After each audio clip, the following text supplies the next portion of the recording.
Hello guys, in this class, welcome to a new series of classes on modern physics. So this is modern physics series. It's going to be a long series, of course. You know how the class goes. Please take your time. I'll walk you through what are the prospects, the outline, what we are supposed to cover, and we take each one after the other. Quickly, in modern physics, we're going to cover some series of topics. First things we're going to talk about atomic physics and their past question. Everything about atomic physics, we're going to cover it one after the other. Atomic physics, we have about 4 classes. We have the nuclear physics. We're going to finish it about nuclear physics. We'll discuss it. We're going to discuss their past question. After that, we'll go toward the spontaneous disintegration of the nucleus of an atom, which is an aspect under nuclear physics, which we call your radioactivity. So finish everything about radioactivity, their past question, their calculation. Radioactivity 2 is going to be a long series too, but we'll take our time until you know it. After that, we'll go further to talk about energy quantization, talking about the movement of electrons from one energy level to another, the one you call shell, whether it is gaining energy or it is losing energy, how light is being formed. We want to talk about that with their past question, and we'll cap it up talking about the wave particle paradox and everything about their past question. This is the summary, or these are the pointers we are going to cover. Now, each of these pointers has their own tick classes. So first of all, let's go straight into atomic physics. We're going to introduce atomic physics in this class, but take note that this class is sponsored by the Learn Lift app. The Learn Lift app has notes, it has videos, it has past questions, so you can belong to our community. If you have any issue, ensure to chat us up. Do you understand? Maybe you are trying to create an account, you're having an issue, or there's any issue, try to reach out to us. Admission issues or any advice, try to reach out to us. Now, this is the app. You can see there are subjects. You click on the subject you want to watch. We have more subjects. You click on see all to see the subject you want. Go straight to that subject and you move. Now, let's say for example you click on physics now. If what you now start to see is that you start to see the outlines. These are the outlines. These are the outlines. These are the outlines. Like the topics arranged accordingly. Now, let's say I click on temperature now. You can see 6 videos and temperature and 1 note. I click on that temperature and you can see the videos. You can also go to the notes and you can also download the videos and try to watch them. Do you understand that? Now, quickly, let's focus on atomic physics. Of course, this will be our lesson 1. Now, as you said for atomic physics, let's go there. First of all, I'll start by telling you that when we talk about atomic physics, we'll first of all start with what is an atom. I'll start by telling you that an atom is the smallest unit of an element that still retains the chemical properties of that element. Now, I want you to have a mental picture this way. It is the smallest unit. Let's say, for example, this is a book. I start to cut this book into 2. Cut it into 2. I cut this part into 2. Cut this part into 2. I divide it into 4. So, or let's say this is it. I divide it into 4. I take this one part of it. I divide it into 4. I take that one part of it. I divide it into 4. I keep dividing it. That smallest part that we have is what we call an atom. It is the smallest unit of that element, but it retains the chemical properties of that element. Now, last mentality I'll give to you is that it's just, for example, you are cooking a full pot of soup. Now, if you want to test whether the soup has taste, you won't test everything. You're going to take a small portion of that soup. It is when you test that small portion of soup, it now tells you this thing is either there is excess salt, excess maggi, or too much pepper. You test or you took a small portion. That small portion signifies the atomic particle of that soup. But that small portion represents everything in that soup. That's why an atom is the smallest unit of an element that retains the chemical properties of that full element. Now, take note that in human biology, we call an atom cell, because cell is the smallest indivisible unit of the human body. Sure, you can see. So I'm just trying to give you scenarios of an atom in different. An atom consists of, number 1, of course, you should know, it consists of the nucleus. And inside the nucleus, we have the proton and the neutrons. And number 2, it consists of the revolving electron. Look at it. It consists of 1, the nucleus. Inside the nucleus, we have the protons. We have the neutron. We also have the electrons. We said that the electrons move in cycle. I'm going to show you the image. Of course, you should know that an atom consists of 2 parts. The nucleus consists of the neutron and the proton, and we have the electron. The electron is always revolving around. Now, let me give you a mental diagram so you see. Guys, all eyes on the diagram. Of course, this is an atom.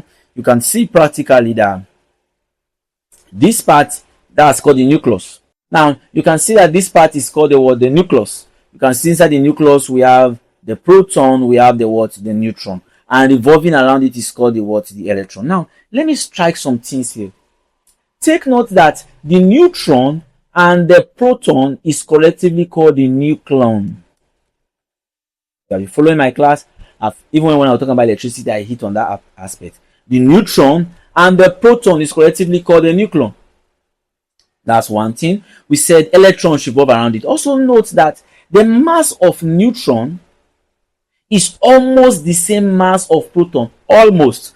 Now look at it. 1.67 times 10 raised to power minus 27 kilogram. 1.67 times 675 times 10 raised to power minus 27 kilogram. This is the mass of proton. This is the mass of neutron. Now they have almost the same mass, but there's a little difference. What is the difference? 0.05. So they are practically the same, but there's a little difference of like about 0.0005. So another thing we've said a lot here.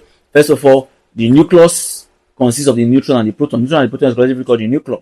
We said that the mass of proton is almost the same mass as neutron, but neutron has a difference of 0.0005. While the mass of electron is negligible. It's 1/1846 the times of proton. So you have to divide 1.67 times 10 raised to power minus 27 divided by 1846. So you should know that the mass of electron is very, very small. Let's put that into writing.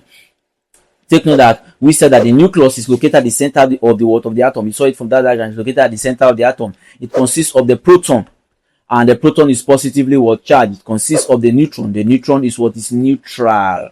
And we said that the mass of proton and mass of neutron is almost same. Look at it, almost the mass of the atom of the nucleus. Now look at it. When we talk about this, it means that almost all the mass of the atom is centered at the nucleus. We said that this is the atom. The center part is the nucleus, while these are the revolving electron. The whole mass of this atom is centered as this nucleus, because it's that nucleus that contains the proton, it's that nucleus that contains the neutron. So take note about that.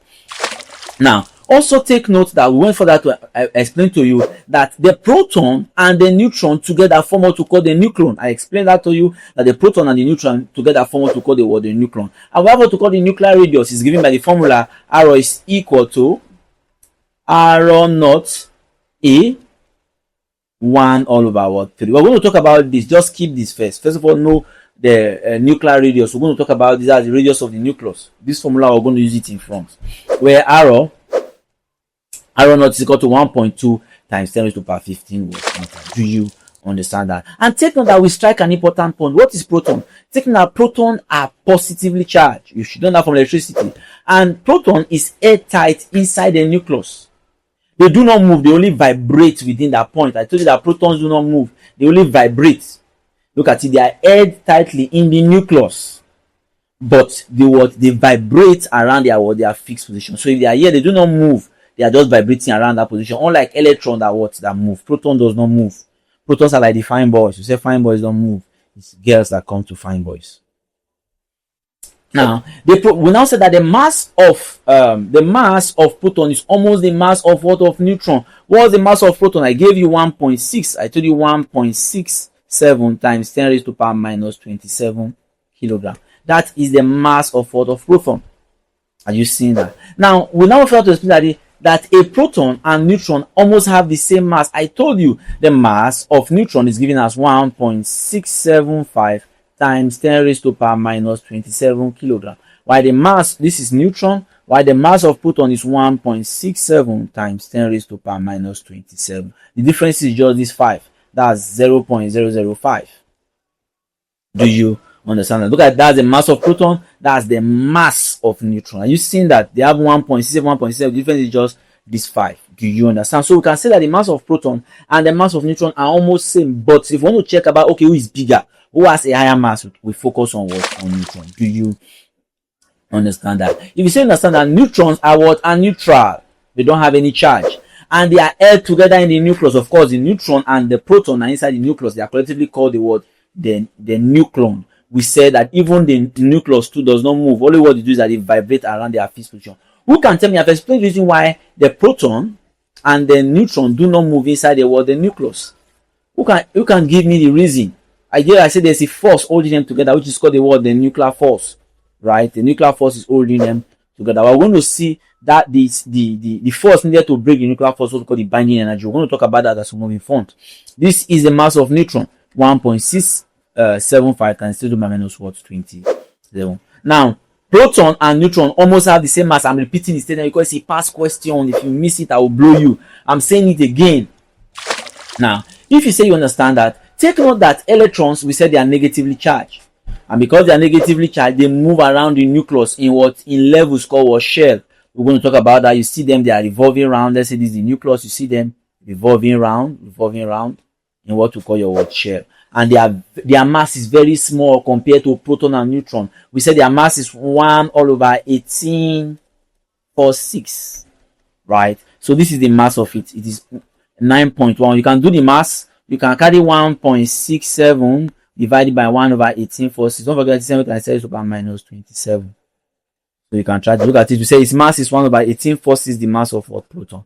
So you can do it. You observe that you are going to get what this. Do you understand that? If you say you understand that, note again, we are still warning you that proton and neutron almost have the same mass. But we said note. Look at it. This is the mass of proton. This is the mass of neutron. Mass of electron, you can see mass of electron is 9.1. That one is almost negligible. As a constant pass question, they will ask you, mass of electron is almost negligible. Take note that we said that the mass of electron is 1/1846, the mass of proton. So we are saying it again that the mass of neutron and the mass of proton are almost same, but there's a slight difference. Do you understand that? Look at it. I still want again. Note that neutron is slightly heavier in mass than proton because of that 0.005. 0.005. Are you seeing that? Now, if you say you understand that, because some of you, if you miss a question, I will be looking for you. Let's see, Jamb pass question, Jamb 9081 question 39. The mass of proton is approximately equal to what? The mass of proton is almost equal to what? Here we talk about the alpha particle, the beta particle, the gamma ray. What becomes the answer? You don't even need option. The mass of proton is almost the same mass of neutron, making option D to become the answer. Are we correct? Now look at this other past question. It's a Waec question. The question says that which of the following particle has the greatest mass? Who has the greatest mass? Option A say electron, proton, neutron. Of course, it cannot be electron, it cannot be beta. Beta is helium particle, which is beta is electron. So it cannot be proton because neutron is higher, so it cannot be. What's the answer? The answer becomes neutron. Neutron has the highest, right?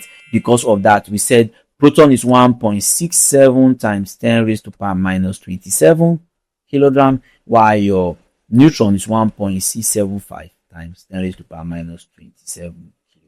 This one is higher because of this 75. Now, if you say you understand that still on atom, let's look at this. If we have Az, by now you should be used to this. Which is the atomic number? Which is the mass number? Of course, A is the mass number, and Z is the atomic number. What form? The atomic number is formed by a number of proton. What form the mass number? Proton plus the number of neutron. Do you understand that? Look at it. I went further to explain that to you. That say the atomic number, which is Z, is the number of proton of the nucleus. When you know the number of proton, you know the atomic number. It determines the identity of an element, and that's how the periodic table is arranged. Who discovered atomic number? Who can tell me? We're going to see it in front. Remote right? Is it remote? I'll leave that question for you to answer. Example is that the atomic number here is 6. That's the atomic number here is 6, which is number of proton, right? Now, let's now try to work on play with ourselves. What is mass number? Remember that this is introduction to modern physics. We are just still playing here to never start to describe the play. What's mass number? The mass number is the total number of proton and number of electron. That's how we say the mass number is equal to proton plus neutron. Do you understand? So number of proton plus number of neutron is giving us mass number. Example here, what's the proton here? The proton here is 6. What's the electron here? The electron is 6. What's the neutron here? The neutron here is 6. So what becomes the mass number? Mass number is 6 plus 6, which is equal to 12. Are you with me? So guys, grab your calculator. Let's do some small arithmetic. Are you there with me? Let's go there. Solve this for me. So guys, let's do this small mass. Now, what's the number of proton here? Number of proton is equal to the number equal to the atomic number. So number of proton here is 82. What's number of electron? This atom is electrical neutral, so it is also 82. What's the number of neutron? We said neutron is to get the neutron, we said that mass number is equal to neutron plus proton. So we know the proton, we know the mass number. So that becomes 208 minus 82. That's 126. So 126 here becomes number of what? Neutron. Is that thing stable? But I've not got to radioactivity. I'll teach you about that. So for now, just leave that. Let's see this question. Just be solving that for me. This is radium. Who can tell me number of proton here? What's number of proton here? 88. Number of electron here? 88. Number of neutron here? That's 226 minus 88. That's 138. Very simple. We're just trying to revise ourselves. At least by now you should be used to it. So what will be this now? Who can tell me what's the number of proton here? Number of proton here is 20 because of this. What's the number of electron here? It has lost 2 electrons. That's why it is positive, right? So that means here is 18. Am I correct? Yeah, very correct. What's the number of neutron here? Number of neutron here will give us 40 minus 20, which is equal to what? Very, very simple. Do you have any problem with that? I don't think anybody should have a problem with that. Let's now go straight to isotope. What's isotope? Isotopes are atoms of same element. They have the same atomic number but different mass number. Atoms of same element having the same atomic number. Of course, you now know what atomic number is. You know what is mass number. You know atomic. If I do A, Z, right? Oh, this is the what? That's the mass number. This is the what atomic number. So they have the same atomic number, different mass number. Example is your carbon. You can see all of them. They have 6. The atomic number is same, but their mass number are what? Different. Do you understand that? So let's not talk about others. What to call isobar. Isobar is just like the opposite. This one now they have the same.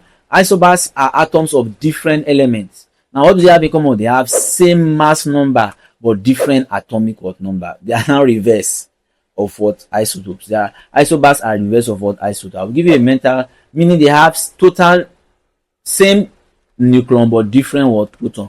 Look at it, guys. Look at this. You can see their number of their X stars, the atomic number. This atomic number here is 6, atomic number here is 7, but they have the same mass number, which is 14. Do you understand? Such scenarios are called your what? Your isobar.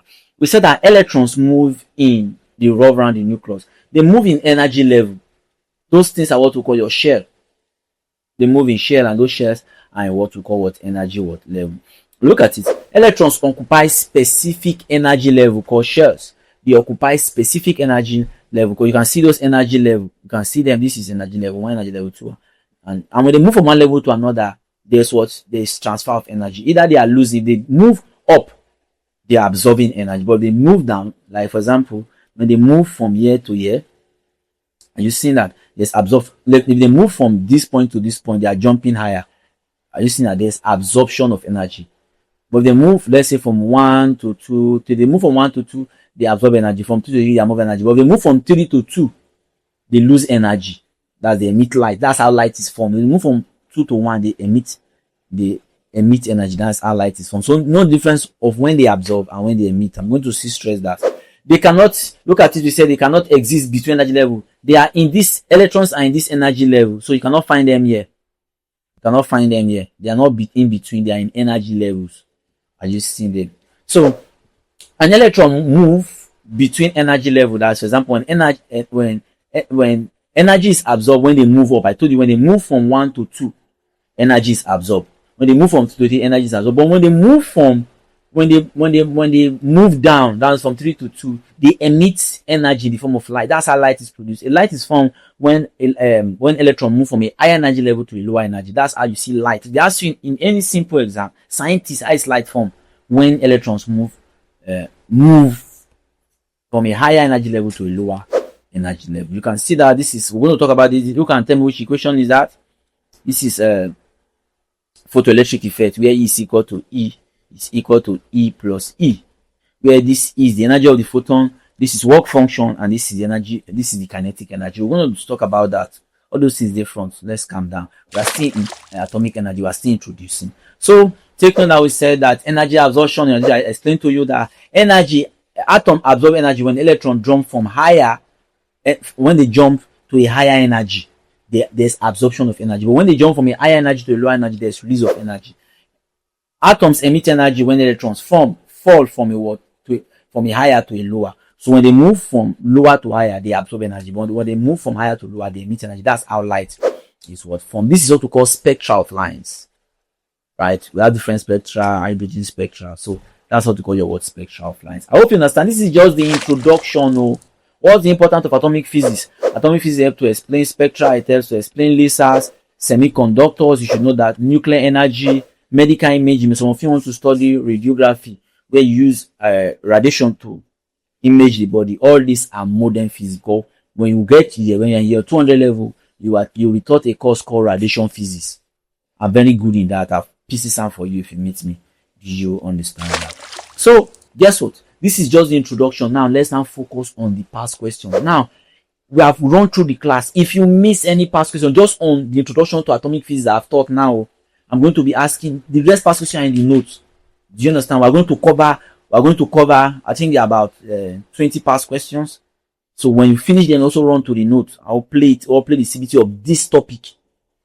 Do you understand that? I'll see you in that next class. But for now, peace out. That next class will just be taking past question. I'm now seeing the upper class again. If you say you understand that, I'll see you in the next class. But for now, peace out.